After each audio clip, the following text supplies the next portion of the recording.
End gold buyers, మీ కష్టాల్లో నమ్మకమైన మీ ఆత్మీయ నేస్తం.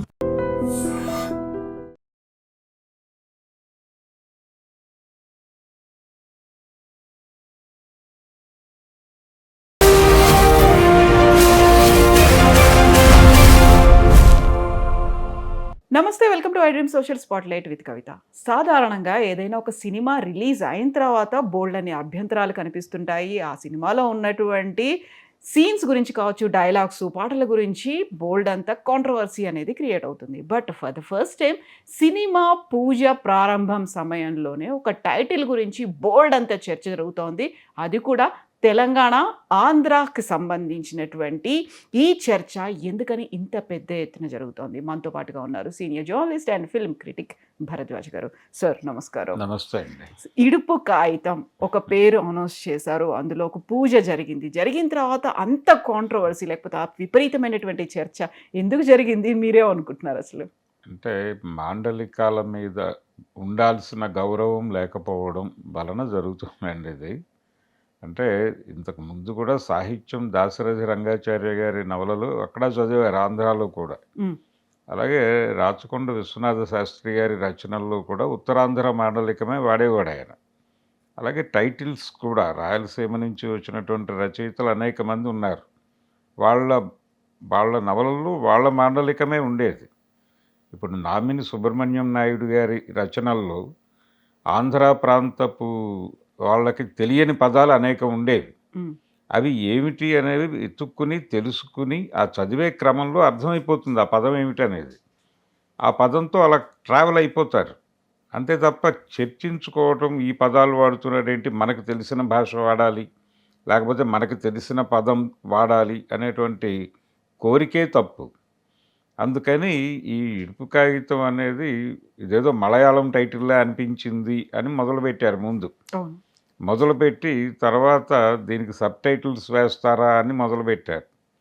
ఈ రాసిన వాళ్ళందరూ కూడా ఆంధ్ర ప్రాంతపు వాళ్ళు సోషల్ మీడియాలో కొంచెం వెటకారపు ధోరణిలో మాట్లాడటం అనేది తెలంగాణ ప్రాంత మనోభావాలని గాయపరిచిన మాట వాస్తవం. అయితే తర్వాత వీళ్ళు లాజికల్గా తమని తాము సెటరేట్ చేసుకోవటం కోసం తెలంగాణలో కూడా అన్ని ప్రాంతాల్లోనూ ఈ పదం ఉందా అని ఒక విచిత్రమైన లాజిక్ తీసుకొస్తున్నారు. అది కూడా దుర్మార్గమే. మొదట బేషరతుగా ఇక్కడ వీళ్ళు ఆ రాసుకున్నటువంటి కథ ఏ రైటర్ అయితే రాశాడో అతను ఆ టైటిల్ అనుకున్నాడు. దానికి ఆ టైటిల్ గురించి మీరు తెలుసుకుని మాట్లాడండి. అందులో ఏమీ వల్గారిటీ లేదు, మరొకటి లేదు. విడాకులు, మా విడాకులు అని ఆయన ఒక సినిమా తీశాడు, ఈవీవి సత్యనారాయణ గారు. ఆ టైంలో ఒక నైతిక చర్చ జరిగింది ఆ సినిమా మీద. ఇలా సినిమా తీయాల్సిన అవసరం ఉందా ఇలాంటి టాపిక్తో అన్నట్టుగా మాట్లాడారు. కానీ అదేది కూడా డిబేట్కి నిలబడే చర్చలు కాదు. ఒక రకంగా యాక్సెప్టెన్స్ అనేది కనిపించింది ఆ టైటిల్లో. ఏం పర్లేదు, మేము వెల్కమ్ చేస్తున్నామని ఉంది. అయితే ఇప్పుడు ఎందుకు దీన్ని ఇబ్బంది పెడుతున్నారు అంటే కేవలం ఇక్కడ సబ్జెక్టు గొడవ కాదండి, మాండలికాల మీద గౌరవం లేకపోవడం. అంటే పక్క వాళ్ళు మాట్లాడేటువంటి భాషని వెటకారంగా చూసేటువంటి ధోరణి ఎక్కడో మీలో ఇన్వాల్వ్ అయిపోయి ఉంది, మీలో ట్రావెల్ అవుతోంది. దాన్ని ఒక్కసారి వెరిఫై చేసుకొని మిమ్మల్ని మీరు కడుక్కోవాల్సిన అవసరం ఉంది తప్ప ఆంధ్ర ప్రాంతం నుంచి వస్తున్నటువంటి రచయితల మీద లేకపోతే రాజకీయ నాయకుల మీద ఎందుకు తెలంగాణ ప్రాంతంలో విమర్శ ఉంది అంటే కల్చరల్గా కూడా మమ్మల్ని చాలా ఇబ్బంది పెడుతున్నారు వీళ్ళు అని తెలంగాణ ఉద్యమ కాలంలో ఎందుకు మాట్లాడారు అంత బలంగా అంటే ఇలాంటి విన్యాసాల వల్లనే. అందుకని ఇప్పటికైనా మానాలి కదా ఆ ధోరణి. 12 ఏళ్ళు అయిపోయింది, ఇంకా రెడిక్యూల్ చేయటం ఏమిటి? నిజానికి వాళ్ళు మాట్లాడదలుచుకుంటే చాలా విషయాలు మాట్లాడచ్చు తెలంగాణ వేదిక నుంచి. వాళ్ళు ఇంకా అన్నీ మాట్లాడటం లేదు. వాళ్ళు చాలా ధర్మంగానే వ్యవహరిస్తున్నారని నేను అనుకుంటున్నాను. ఉదాహరణకి తెలుగు సినిమాలో పెద్ద హీరోలు ఉన్నారు. ఎన్టీ రామారావు గారు 300 సినిమాల్లో నటించారు. 300 సినిమాల్లో ఆయన 300 పాత్రలు చేసి ఉండొచ్చు. దానిలో పౌరాణిక పాత్రలు మినహాయిస్తే కనీసం ఒక 200 సినిమాల్లో ఆయన సోషల్ క్యారెక్టర్లు చేసి ఉంటాడు. ఆ 200 సినిమాలలో ఏ సినిమాలోనైనా ఆయన క్యారెక్టరు తెలంగాణలో లొకేట్ అయిందా అని ప్రశ్న అడిగితే వాళ్ళు ఏం సమాధానం చెప్తారు? వీళ్ళు ఏ సినిమాలోనూ ఆయన కరీంనగర్లోనూ ఆదిలాబాద్లోనూ పుట్టలేదు. ఉమ్, ఆయన పుడితే విశాఖపట్నంలో పుట్టాడు, లేకపోతే కృష్ణా జిల్లాలో పుట్టాడు, లేదా గుంటూరు జిల్లాలో పుట్టాడు, నెల్లూరు జిల్లాలో కూడా పుట్టాడు. అంతే తప్ప ఆయన క్యారెక్టర్ ఎప్పుడూ తెలంగాణలో లొకేట్ కాలేదు, తెలంగాణ యాసలో ఆయన మాట్లాడలేదు. కేవలం తల్లా పెళ్ళామా సినిమాలో ఆ పాటలో మాత్రమే ఆయన తెలంగాణ భాషని, తెలంగాణ ఇడియంని వాడతాడు. ఆ వచ్చిండన్నా వచ్చాడన్నా వరాల తెలుగు ఒకటేనన్నా అనేదో మాట్లాడతాడు తప్ప ఆయన అది కూడా రాసింది డాక్టర్ సి నారాయణ రెడ్డి గారు మాత్రమే రాశారు. అది ఆయన తెలంగాణ వాడు అది కాబట్టి ఆ అనేది. సినిమాయే వ్యూహాత్మకంగా అప్పుడు ప్రత్యేక తెలంగాణ తొలి దశ ఉద్యమ కాలంలో తీసిన సినిమా అది. ఆయన ఉద్దేశంలో ఆయన ప్రొడ్యూసర్ రామారావు గారు ప్రొడ్యూసర్ ఆ సినిమాకి. తల్లా పెళ్ళామా అని టైటిల్ పెట్టడంలోనే ఆయన ఉద్దేశం ఏమిటంటే, తల్లి అంటే సమైక్యత అని, భార్య అంటే వేర్పాటువాదాన్ని ప్రేరేపించే దానికి సింబల్గా భార్య క్యారెక్టర్ తీసుకున్నాడు ఆయన. పెళ్ళాం క్యారెక్టర్, పెళ్ళాం మాట విని ఉమ్మడి కుటుంబం నుంచి విడిపోతారు ఉమ్, అనే సెన్స్ పట్టుకొచ్చి తల్లా పెళ్ళామా అని టైటిల్ పెట్టడంలోనే వేర్పాటువాదాన్ని ప్రోత్సహించకూడదు అన్న ధోరణి ఉంది. అది నిజానికి ఆయన పొలిటికల్ లైన్కి, ఆయన అవగాహనకి అది భిన్నమే. కాకపోతే ఆ టైంలో సమైక్య రాష్ట్రాన్ని ఆయన కోరుకుని దాన్ని ప్రతిపాదించడం కోసం ఆ సినిమా తీసి నారాయణ రెడ్డి గారితో బలవంతంగా ఆ పాట రాయించాడు. ఆ తర్వాత ఆయన ముందు చాలాసార్లు విద్యార్థులు ప్రశ్న తీసుకొచ్చి పెట్టారు, మీరు అలా ఎలా రాశారండి, ఆ తెలుగు జాతి మనది, నిండుగా వెలుగు జాతి మనది అని. అంటే లేదండి, ఇప్పుడు కూడా నేను అదే అంటున్నాను, ఉమ్, తెలుగు జాతి మనది, రెండుగా వెలుగు జాతి మనది అంటున్నానని మార్చుకున్నాడు ఆయన. ఎన్టీ రామారావు గారు చనిపోయిన చాలా కాలానికి వచ్చిన మాట అది. కాబట్టి ఆ రోజున ఆయన బుల్డోజ్ చేసి పని చేయించుకున్నాడు తప్ప ఆయన సినిమాల్లో కూడా ఎప్పుడూ తెలంగాణ ప్రాంతీయ వ్యవహారాలు ఏవీ దర్శనం ఇవ్వలేదు. ఉమ్, ఒకే ఒక్క సినిమా జీవిత చక్రం, అందులో ఇద్దరు హీరోయిన్లు, ఒక హీరోయిన్ తెలంగాణ ప్రాంతానికి చెందిన అమ్మాయి, శారద గారు చేశారు ఆ క్యారెక్టరు. రెండోది ఆంధ్ర ప్రాంతానికి చెందిన అమ్మాయి వాణిశ్రీ గారు చేశారు ఆ క్యారెక్టరు. ఈ తెలంగాణ ప్రాంతపు అమ్మాయిని పరిచయం చేస్తూ ఒక పాటతో మొదలవుతుంది. అది బతుకమ్మ పాట. ఆ బతుకమ్మ పాటను కూడా ఆ రోజుల్లో ఆంధ్ర ప్రాంతంలో చాలా రెడిక్యూల్ చేశారు. రేడియోలో ఆ పాట వచ్చేటప్పుడు ఉమ్, అంటే మావారు వచ్చిరి ఉయ్యాలో, మీవారు వచ్చిరా ఉయ్యాలో అని ఉంటుంది దానిలో. ఏమిటి గోలంతా అని చాలామంది వ్యంగ్యంగా కామెంట్స్ చేసుకునేవారు. ఈ పాట పెట్టడం ఏమిటి ఈ సినిమాలో అని, ఎన్టీ రామారావు గారి సినిమాలో ఈ పాట ఏమిటి అని చర్చలు జరిగేవి అప్పుడు కూడా. మా స్టాండర్డ్కి తగ్గట్టుగా లేదు అనేటువంటి ఒక లేదు భావన. అనే భావన. అంటే అలాంటి అభిప్రాయమే దాదాపుగా ఈ ఇడుపు కాగితంలో ఇంకా క్లారిటీ ఉంది విడాకులతో పోలిస్తే.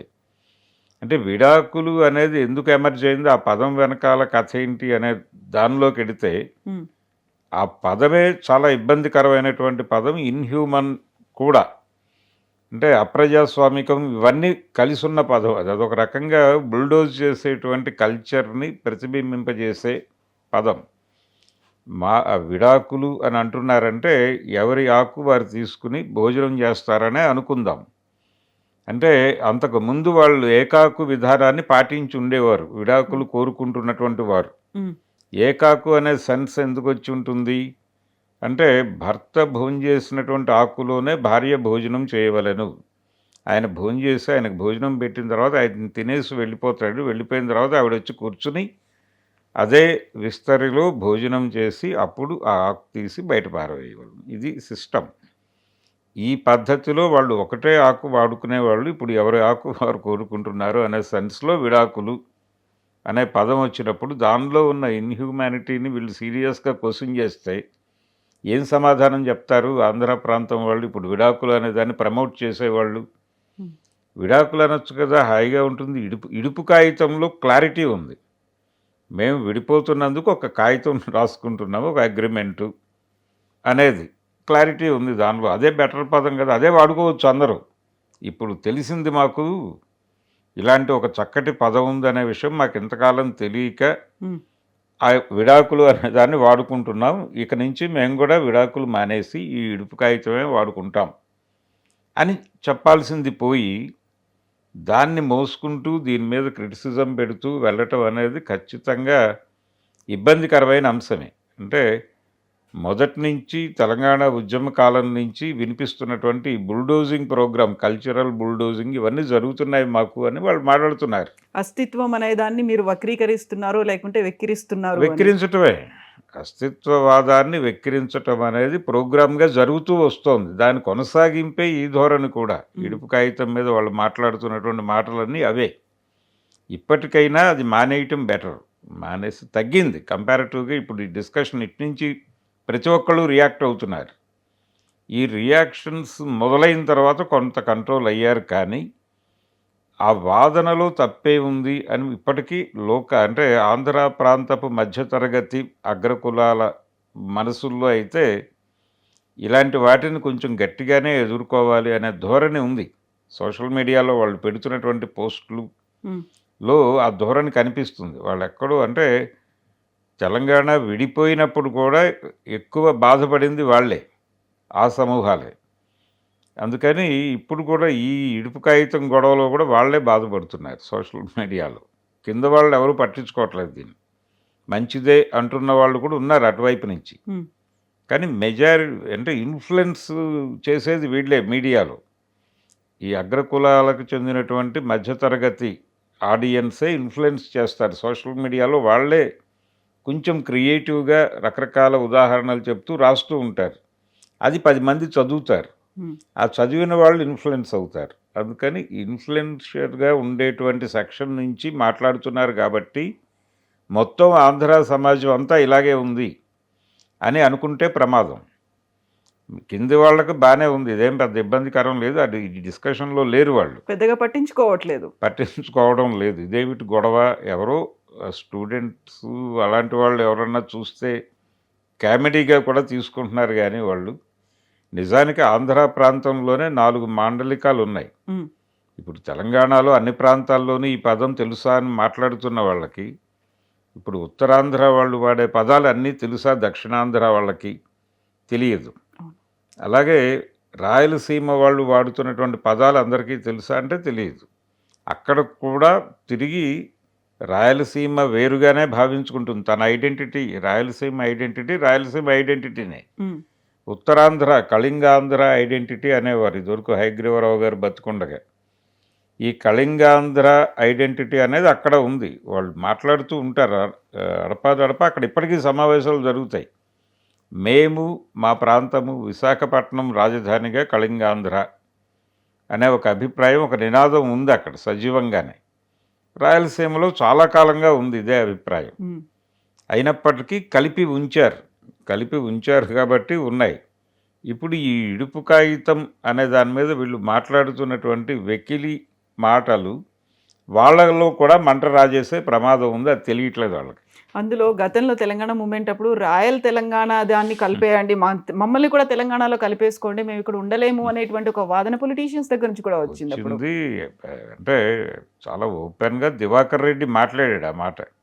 దివాకర్ రెడ్డి గారు 3-4 ఇంటర్వ్యూల్లో అన్నాడు, మేము కలిస్తే అంటే తెలంగాణతో కలిపైనా ఉంచండి, లేదంటే మమ్మల్ని అసలు ఆంధ్ర నుంచి తీసేసి కర్ణాటకలో కలపండి అన్నాడు ఆయన. అనంతపూర్ జిల్లాని మీరు కావాలంటే కర్ణాటకలో కలపండి, లేదంటే తెలంగాణలో కలపండి, మేము దీంతో ట్రావెల్ అవ్వలేము అన్నాడు ఆయన. కాబట్టి అంత సఫకేటివ్గా మీరు బిహేవ్ చేస్తున్నారు అనేది మీరు అర్థం చేసుకోవాలి కదా. అది లేకుండా ఇప్పటికీ కూడా మీరు రెడిక్యూల్ చేస్తూ పెడితే ప్రపంచం ఎలా అర్థం చేసుకుంటుంది మీ బుల్డోజింగ్ ధోరణిని? మీ వాదనలో కరెక్ట్నెస్ ఉన్నప్పటికీ, వాస్తవం ఉన్నప్పటికీ మీరు వ్యక్తం చేసే పద్ధతి ఇబ్బందికరం. ఒకప్పుడు అందరి నవలలు చదివారు అందరూ. ఇప్పుడు విజయవాడ నుంచి పబ్లిష్ అయినటువంటి నవలలు ప్రపంచం అంతా వెళ్ళేవి, అందరూ చదివారు. వాళ్ళు వాడిన భాషలో ఉండేటువంటి చాలా పదాలు ఇక్కడ వాళ్ళకి అర్థం కావు, తెలంగాణలో అర్థం కావు, రాయలసీమలో అర్థం కావు, అలాగే ఉత్తరాంధ్రలో కూడా అర్థం కావు. కానీ భరించారు కదా. సినిమాలలో హీరోలు హీరోయిన్స్ వాడుతున్నటువంటి డైలాగులు, వాళ్ళు వాడుతున్న భాష టోటల్గా ఆంధ్రాకి చెందినటువంటి భాషే. ఇప్పుడు తెలంగాణ క్యారెక్టర్ పెడతారు సినిమాలో. ఇప్పుడు హీరో గారు రేసుగుర్రం సినిమాలో కొంత కథ వరంగల్లో జరుగుతున్నట్టుగా నడుస్తుంది అది. కానీ ఆ సినిమాలో ఏ పాత్ర కూడా తెలంగాణ ఇడియంలో మాట్లాడదు. ఏదో పని వాళ్ళ క్యారెక్టర్లు తప్ప. అంటే అక్కడ మాత్రమే తెలంగాణలో సినిమా తీస్తున్నామని డైరెక్టర్కి ఎందుకు గుర్తొచ్చింది, పెద్ద క్యారెక్టర్ల దగ్గర ఎందుకు గుర్తు రాలేదు అనేది ప్రశ్న. కమెడియన్లకో విలన్లకో మాత్రమే పెడతారు అనేది ఉండేది. అదే అది కనిపిస్తుంది ఆ సినిమాలో. అంటే ఉద్యమం జరిగి తెలంగాణ ఏర్పడిన సందర్భంగా కొన్ని సినిమాల్లో హీరోని తెలంగాణలో లొకేట్ చేసే ప్రయత్నం జరిగింది. అలా వచ్చిన సినిమా రేసుగుర్రం. అందులో వరంగల్లో జరుగుతున్నట్టుగా చెప్తాడు కథని. కానీ ఏ పాత్ర కూడా తెలంగాణ ఇడియం మాట్లాడదు. అలాగే లౌక్యం అని గోపీచంద్ సినిమా కూడా వరంగల్లో జరుగుతున్నట్టుగా చూపిస్తారు, కానీ వరంగల్ వాతావరణం కానీ వరంగల్ భాష కానీ ఉండదు ఆ సినిమాలో. చంద్రమోహన్ వీళ్ళు వాళ్ళ ధోరణిలో వాళ్ళు మాట్లాడతారు తప్ప ఎక్కడ తెలంగాణ ప్రాంత వాసుల్లాగా అనిపించరు వాళ్ళు. ఆ వాసన అనేది అందులో కనిపించదు. ఆ వాసన ఉండదు. సినిమా వాళ్ళ ప్లేన్లో నడుస్తుంది, కానీ లొకేషన్ అక్కడ జస్ట్ డైలాగుల్లో అడపాదడపా వినిపిస్తుంది ఆ పదం, వరంగల్ అనే పదం వినిపిస్తుంది, అంతవరకే. ఎందుకు ఈ పనులు చేస్తున్నారు అంటే ఆ టైంలో కొంచెం ఉద్యమం ప్రభావం, ఇక్కడ ఆడియన్స్ ఎలా రిసీవ్ చేసుకుంటారనే భయము అవి ఉన్నాయి వాళ్ళకి. తర్వాత వాళ్ళకి అర్థమైపోయింది మన కంట్రోల్లోనే ఉంది వ్యవహారం అంతా అని అర్థమైపోయాక ఇవి చేయక్కర్లేదు అనుకున్నారు. ఇమ్మీడియట్గా తెలుగు సినిమా హీరో తిరిగి ఆంధ్రాకి వెళ్ళిపోయాడు. ఇప్పుడు ఏ సినిమాలో కూడా ఎక్కడైనా సరే అక్కడే లొకేట్ అవుతారు వాళ్ళు. ఎందుకు తెలంగాణ జీవితాలని మెయిన్ స్ట్రీమ్ సినిమాల్లో ప్రదర్శించరు అనేది ఒక కీలకమైన విమర్శ. నిజానికి 12 సంవత్సరాల్లో ఇప్పటికీ తెలంగాణ సినిమా ఎమర్జ్ కాలేదు. అంటే ఎంత కట్టుదిట్టమైనటువంటి పద్ధతులు నడుస్తున్నాయి సినిమా రంగంలో అనడానికి ఉదాహరణ. తక్కువ ప్రయత్నాలు, వేళ్ల మీద లెక్క పెట్టే సినిమాలే తెలంగాణ జీవితానికి సంబంధించిన సినిమాలు ఉన్నాయి. ఒక జాతిరత్నాలు, ఒక బలగము అలాంటివి వస్తున్నాయి తప్ప. అంతే. అంటే బలగం వేర్లేండి, అది ఒక ఎమోషన్, తెలంగాణ ఎమోషన్ని చెప్పే ప్రయత్నం చేశాడు అతను. ఇవి వేరు. మళ్ళీ కామెడీ టచ్తో అంటే ఫోక్ యూత్ని పట్టుకొని దాని మీద ఎక్స్ప్లోర్ చేసుకుంటూ వెళ్ళే సినిమా ఈ జాతిరత్నాలు ఇలాంటివి. అది తెలంగాణ ఇడియం వాళ్ళకి ఉపయోగపడింది ఒక రకంగా. కానీ సీరియస్గా తెలంగాణ జీవితాల్లో ఉన్న కష్టాలని పోర్ట్రేట్ చేసేటువంటి కథలు కానీ సినిమాలు కానీ రావడం లేదు.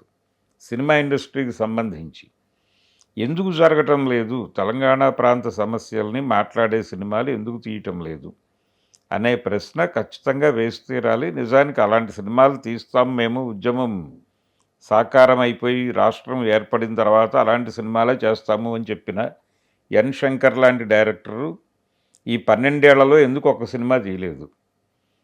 అలాగే అల్లాని శ్రీధర్ గారు వీళ్ళందరూ ఆ టైంలో మాట్లాడారు బలంగా, కానీ ఎవరు ఒక్క సినిమా కూడా ఈ 12 ఏళ్ల కాలంలో తీయలేదు. ఎందుకు తీయలేదు? తీసే పరిస్థితి లేదా? ఇండస్ట్రీలో ఇంకా తెలంగాణ ఉద్యమం జరగాల్సిన అవసరం ఉందా? ఎందుకు ఇంకా ఇక్కడే ఉన్నారు? ఇప్పుడు ఆంధ్ర ప్రాంతం నుంచి పిలుపులు వస్తున్నాయి, అమరావతి వచ్చి స్టూడియోలు కట్టుకోండి, మీకు స్థలాలు ఇస్తాం, ఫిలిం నగర్ కట్టుకోండి, ఇళ్ళు కట్టుకోండి, అవన్నీ మాట్లాడాడు మన లోకేష్ గారు. బాలకృష్ణ గారి 112వ సినిమా ప్రారంభోత్సవం అమరావతిలో జరిగింది.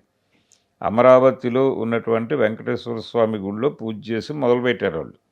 ఆ సందర్భంగా బాలకృష్ణ గారు అన్నారు, ఇక ఇది అంకురార్పణ, సినిమా ఇండస్ట్రీ ఇక్కడికి వచ్చేస్తుంది అని మాట్లాడాడు. మంచిదే కానివ్వండి, అక్కడ మీరు నిర్మాణాలు అవి మొదలుపెట్టి ఇక్కడ నుంచి ఆంధ్ర ప్రాంతం వాళ్ళని అక్కడికి తరలించేసిన తర్వాత ఇది కనీసం తెలంగాణ వాళ్ళకు వదిలిపెట్టేస్తే వాళ్ళు వాళ్ళ జీవితాలని ప్రతిబింబించే సినిమాలు ఏవో తీసుకుంటారు వాళ్ళ ధోరణిలో. ఇంకా ఓపిక ఉంటే ఇంకొక పని చేయవచ్చు. ఇప్పుడు ఈ భాషలకు గుర్తింపుకు సంబంధించినటువంటి ఒక కాన్స్టిట్యూషనల్ బాడీ ఉంది అక్కడ ఢిల్లీలో. వెళ్ళి వాళ్ళని అప్రోచ్ అయ్యి తెలంగాణ తెలుగుకి ఒక గుర్తింపు, ఆంధ్ర తెలుగుకి ఒక గుర్తింపు తెచ్చుకుంటే, ఆంధ్ర సినిమాలు ఆంధ్ర వాళ్ళు తీసుకుని తెలంగాణ సినిమాలు తెలంగాణ వాళ్ళు తీసుకుంటే ఉత్తమ ప్రాంతీయ ఉత్తమ చిత్రం అని వాళ్ళు ఏదో ఇస్తారు జాతీయ పురస్కారం. ఆ ఉత్తమ కేటగిరీలో ప్రాంతీయ భాషా చిత్రానికి ఇచ్చే పురస్కారం తెలంగాణ సినిమాకి ఆంధ్ర సినిమాకి కూడా దక్కుతుంది. అది చేసుకోండి ఆనందంగా. ఎందుకు కలిసి ఉండి ఈ గొడవలు ఎందుకు కొట్టుకోవడం? మీరేమో పద్ధతిగా మాట్లాడరు, అవతల వాడిని గుచ్చే పద్ధతిలో మాట్లాడతారు, కించపరిచేలాగా మాట్లాడతారు. ఈ ధోరణి మారలేదు ఇప్పటిదాకా. 12 ఏళ్ళు అయిపోయిన తర్వాత కూడా ఇంకా ఇడుపు కాగితం వివాదం వాళ్ళు అంటే మానసికంగా మమ్మల్ని దెబ్బతీస్తున్నారని ప్రెస్ మీట్లు పెట్టి మాట్లాడుకోవాల్సినంత పరిస్థితి ఎందుకు క్రియేట్ అయింది? దాని గురించి ఒక సమీక్షో లేకపోతే ఒక ఆత్మవిమర్శో రావాలి ఆంధ్ర ప్రాంతం నుంచి. ఆంధ్ర ప్రాంతపు మేధావులు ఈ పాటికే విజయవాడ ప్రెస్ క్లబ్లో దీని మీద ఒక రౌండ్ టేబుల్ పెట్టి మేము నిర్మోహమాటంగా తెలంగాణ ప్రాంతానికి దీని మీద అడ్వర్స్గా వచ్చినటువంటి వ్యక్తీకరణలన్నిటికీ మేము ఓన్ చేసుకుని సారీ చెప్తున్నాం అనే మాట అక్కడి నుంచి వచ్చి ఉంటే ఇక్కడ కొంచెం వాతావరణం బాగుండేది. కానీ ఆ ప్రయత్నం కూడా జరగలేదు అక్కడ. అంటే చేసేవాళ్ళు పూనుకునేవాళ్ళు కూడా ఎవరు కనిపించట్లేదు ఆంధ్ర ప్రాంతంలో. అదొక విచిత్రమైనటువంటి పరిస్థితి. ఇది టోటల్గా ఈ ఇడుపు కాగితం చుట్టూ జరుగుతున్నటువంటి గొడవ అండి. ఇప్పుడు ఇంకొక కామెంట్ కూడా వినిపిస్తుంది. దానికి సంబంధించి వాదనలు కూడా డిఫెండ్ చేసుకునేటువంటి ప్రయత్నం. ప్రకృతి వికృతులు అనేవి ఉంటాయి. ప్రకృతి అనేది మేము మాట్లాడేటువంటి ఒరిజినల్ తెలుగు, వికృతుల్లో మీరు మాట్లాడుతున్నారు. విడుపుని ఇడుపు అంటున్నారు. అక్కడే కొంచెం డిమీనింగ్గా కనిపిస్తుంది. ఒక లో గ్రేడ్ లో క్యాడర్ అనేది అక్కడ చూపిస్తోంది అనే మాట. తెలంగాణ ప్రాంతంలో ఉర్దూ కలిసిన తెలుగు ఉంటుందని కూడా మాట్లాడతారు, కానీ ఆంధ్ర ప్రాంతపు తెలుగులోనే ఎక్కువ ఉర్దూ ఉంటుంది అనేది నిజం. ఎందుకంటే ప్రతిరోజు మేము ఉదయాన్నే లేచి అంటారు వాళ్ళు. ఆ ప్రతిరోజు రోజు అనేది ఉర్దూ పదం. ఇక్కడ దినాము అంటారు. దినం అనేది తెలంగాణలో వాడుకలో కలదు, కానీ ఆంధ్ర ప్రాంతంలో రోజు అనే అంటారు. ఇలాంటివి వెతికితే అనేక పదాలు ఉర్దూ పదాలు అక్కడే వాడతారు ఎక్కువ. అంటే రెవెన్యూ సిస్టమ్ నుంచి భాషలోకి జొరబడిపోయినటువంటి అనేక ఉర్దూ పదాలు. దస్కత్ చేసావా అని అడుగుతారు. ఈ దస్కత్ అనే పదం అక్కడి నుంచి పట్టుకొచ్చింది, ఉర్దూ పదమే. దరఖాస్తు ఇవన్నీ ఇలా 100 కనిపిస్తాయండి. ఒక వాక్యం తీస్తే దానిలో కనీసం ఒక ఉర్దూ పదం కనిపిస్తుంది. రీజన్ ఏంటంటే ఈ రెవెన్యూ సిస్టమ్ మొఘల్ నుంచి రావటం వలన ఆ పదాలన్నీ అలా నడుస్తూ వచ్చాయి. దాన్ని యాక్సెప్ట్ చేయరు వాళ్ళు. అది తెలుగే అంటారు. ఏమండి రోజు అంటున్నారు మీరు, అది ఉర్దూ పదం అంటే ఒప్పుకునే వాళ్ళు ఎంతమంది ఉంటారు? విజయవాడలో ఏదైనా సెంటర్లో ఈ డిబేట్ పెడితే రోజు అనేది తెలుగు పదం, నీకు తెలియకపోతే వెళ్ళి తెలుసుకో అని అరుస్తారు. దినం అనేది తెలుగు పదం అండి. అది ప్రకృతి వికృతి ఈ సిద్ధాంతాలు కాదు. మీరు మాట్లాడుతున్న మాటల్లో దొర్లుతున్నటువంటి ఉర్దూ పదాలు ఏమిటో మీరే ఒక లిస్ట్ ప్రిపేర్ చేసుకోవచ్చు. డిక్షనరీ లేకపోతే ఉర్దూ ఇది ఏదైనా దగ్గర పెట్టుకొని మీరు ప్రామాణికంగానే మిమ్మల్ని మీరు సర్వే చేసుకుంటే ఎన్ని ఉర్దూ పదాలు వాడుతున్నారో తెలుస్తుంది. ప్రత్యేకించి తెలంగాణ తెలుగులో ఇక్కడ ఏదో నిజాం రూల్ నడిచింది కాబట్టి నువ్వు గ్రాంటెడ్గా తీసేసుకుని ఇదంతా ఉర్దూ కలగలిసినటువంటి తెలుగు అని కామెంట్ చేయటం కూడా బుల్డోజింగ్ ప్రోగ్రాంలో భాగమే. కల్తీ తెలుగు ఇది, అసలు సిసల్ది మాదే అని ఏమీ కాదండి. అది ఆ పేరుతో చెప్తున్నారు అంతే. ఆ పేరుతో చెప్తున్నారు కానీ మాండలికంలోనే నిజమైన తెలుగు బతుకుంది. ఇది పాలిష్డ్ పరిపాలనకి సంబంధించినటువంటి తెలుగు ఆంధ్ర ప్రాంతం. ఇప్పుడు సినిమాల్లో కూడా హీరో హీరోయిన్స్ ప్రధాన పాత్రలన్నీ కూడా ఆ ప్రాంతపు భాషే మాట్లాడతాయి. నేటివిటీకి తగ్గట్టు కాదండి. వాళ్ళు నేటివిటీని చంపేస్తారు ఆ పేరుతో. అంటే ఇది అందరికీ కన్వే అవుతుంది అనే పేరుతో. అంటే తెలంగాణ ఇడియంలో మాట్లాడితే కొంతమందికి అర్థం కాదు, లేకపోతే ఉత్తరాంధ్ర ఇడియంలో మాట్లాడితే కొంతమందికి అర్థం కాదు. అందరికీ అర్థమై సర్వజనామోదం పొందిన భాష మాది, ఒక జనరలైజ్డ్గా ఉంటుంది అని కోస్తాంధ్ర, విజయవాడ, గుంటూరు భాష ప్రామాణికం అన్నట్టుగా బిహేవ్ చేస్తారు. కానీ నిజానికి గుంటూరు రూరల్ లాంగ్వేజ్కి విజయవాడ రూరల్ లాంగ్వేజ్కి తేడా ఉంటుంది. వీళ్ళు వాడిన పదాలు చాలా వాళ్ళు అదే సెన్స్లో వాడరు. అది వీళ్ళు గమనించరు, పట్టించుకోరు. ఇది ఒక ప్రమాదం. 50 కిలోమీటర్లు ఎవరైనా ఒక 2 వీలర్ మీద ప్రయాణిస్తే బయలుదేరిన చోట ఉన్న ఇడియం 50 కిలోమీటర్ల అవతల మారుతుంది. విజయవాడ నుంచి ఏలూరు వెడితే 60 కిలోమీటర్లు. ఆ 60 కిలోమీటర్లలోనే భాష మారుతుంది. వెస్ట్ గోదావరి తెలుగు వేరు, విజయవాడ తెలుగు వేరు. అటు వెడితే గుంటూరు తెలుగు వేరు, ప్రకాశం వెడితే ఇంకా మారుతుంది. నేను అంత దూరం కూతపెట్టలేనబ్బా అంటాడు ఒంగోలు వెళ్తే. కూతపెట్టడం అంటే ఆయన సెన్స్ నేను అంత దూరం ప్రయాణం చేయలేను అని. అది వీళ్ళకి విడ్డూరంగా కనిపిస్తుంది. వాళ్ళ వాళ్ళ వాడుక అది. కూతబెట్టడం, ఏం మాట్లాడుతున్నావు నువ్వు అంటే తంతారు వాళ్ళక్కడ.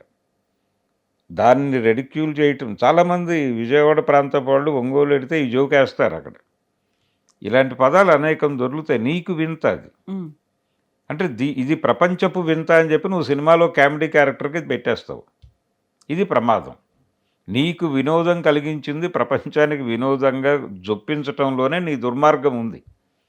అందుకని ఇప్పటికీ కూడా దక్షిణాంధ్ర పర్టికులర్గా అంటే ఆ 2 జిల్లాల అనే పదం రకరకాలుగా ప్రచారంలో ఉంది. అంటే సినిమా పరిశ్రమని ఇప్పటికీ నడిపిస్తోంది 2.5 జిల్లాల కులమే అనేది ఒక అభిప్రాయం చాలామందిలో ఉంది. ఏమిటా 2.5 జిల్లాల కులం అంటే కమ్మ కులం అనే, అంతకుమించి వేరే ఇదేమీ లేదు. ఈ బుల్డోజింగ్ జరుగుతోంది కూడా అక్కడి నుంచే. అయితే ఈ సినిమా ప్రొడ్యూసర్లు ఆంధ్ర ప్రాంతానికి చెందిన వాళ్ళే. ఇడుపు కాగితం అవును. అంటే వీళ్ళు ఇక్కడ సెటిల్ అయిపోయినటువంటి వాళ్ళు. వాళ్ళకి డైరెక్టర్ గారు వచ్చి ఒక కథ చెప్పాడు. ఆ కథకు కన్విన్స్ అయ్యారు వాళ్ళు. ఆ పాయింట్కి తీయాలనుకున్నారు. అతను ఈ టైటిల్ అన్నాడు. ఇది కొంచెం వింతగా ఉంది, అట్రాక్ట్ చేస్తుంది ఇది జనాల్ని, జనాల అటెన్షన్ని గ్రాప్ చేసే కెపాసిటీ ఉంది ఈ టైటిల్కి అని ఫీల్ అయ్యి ఓకే అన్నారు వాళ్ళు. ఉమ్, మార్కెట్లోకి టైటిల్ ఎంటర్ అయిన మరుక్షణం ఈ జ్ఞానులందరూ మేల్కొన్నారు. మేల్కొని దాని మీద దాడి చేయటం మొదలుపెట్టారు. ఇది ప్రమాదం. అందుకని ఇది బుల్డోజింగ్ తప్ప మరేమీ కాదు. దీని మీద కొంచెం సీరియస్గానే సినిమా పరిశ్రమ కూడా రియాక్ట్ కావాలి. అంటే వీటన్నిటినీ ఒక ఐక్యతని ఇబ్బంది పెట్టేటువంటి సందర్భాలు ఇవన్నీ. అది మీరే బ్రేక్ చేసుకుంటున్నారు. మీరు కలిసి ఉండటం కోసం ఇక్కడ ఉన్నారు, కలుపుకుని వెళ్ళటం కోసం ఇక్కడ ఉన్నప్పుడు మీరంతా కలుపుకోరుతరంగా ఉండాలి. ఉమ్, అది లేకుండా మీ ప్రాంతం నుంచి వచ్చినటువంటి వెటకారపు మాటలకి ఆంధ్ర ప్రాంతానికి చెందిన వాళ్ళు బాధ్యత వహించి మాట్లాడాలి. వహించి బాబు ఇది సరైన ధోరణి కాదు, ఇది సరైన పద్ధతి కాదు, ఖచ్చితంగా మనం గౌరవించి తీరాలి.